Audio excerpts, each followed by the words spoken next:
2024 সালের July August গণ অভ্যুত্থানের মাধ্যমে শেখ হাসিনা সরকারের পতন ঘটায় ছাত্র জনতা।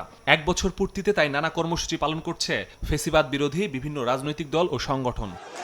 এর আগে গণ অভ্যুত্থানের বর্ষপূর্তি উদযাপন নির্বিঘ্ন করতে জুলাই থেকে আগস্ট পর্যন্ত নিরাপত্তা ব্যবস্থা জোরদারের নির্দেশ দিয়েছিল পুলিশ সদর দপ্তর।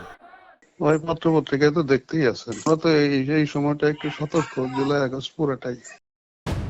তবে গণ অভ্যুত্থান উদযাপনের শেষ 11 দিনে ফ্যাসিবাদী শক্তির নাশকতার শঙ্কা করছে পুলিশের বিশেষ শাখা এসবি। তাই 29 জুলাই থেকে 8 আগস্ট পর্যন্ত বিশেষ অভিযানের নির্দেশনা দেওয়া হয়েছে পুলিশের সব ইউনিটকে।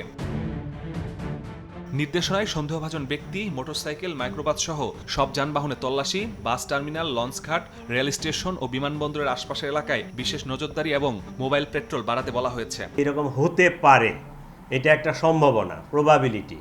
এই প্রবাবিলিটিকে সামনে রেখে আমরা আমাদের যে মেজার্সগুলো, পুলিশি মেজার্সগুলো, এগুলো আমরা নিয়ে থাকি। 8ই আগস্ট পর্যন্ত কার্যকরী থাকবে। 146টা পয়েন্টে আমরা চেকপোস্ট বসাবো, সেটা রাত্রে।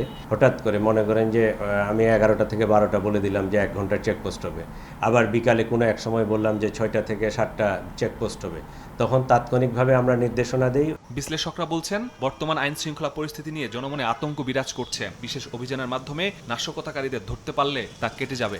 শাস্তির ব্যবস্থা করে দৃষ্টান্ত বা উদাহরণ তৈরি করতে পারলে এই যে আইন শৃঙ্খলা বাহিনী নাশকতার যে সম্ভাবনা দেখছেন, সেই জায়গাতে যারা এটির পরিকল্পনা করছেন বা নাশকতা করবেন বলে ভাবছেন, তাদের জন্য কিন্তু একটি সতর্কতা কিংবা একটি প্রতিরোধ হিসেবে কাজ করবে। তবে বিশেষ অভিযানের নামে নিরপরাধ কেউ যাতে হয়রানি না হয় সেদিকেও খেয়াল রাখার পরামর্শ অপরাধ বিশ্লেষকদের।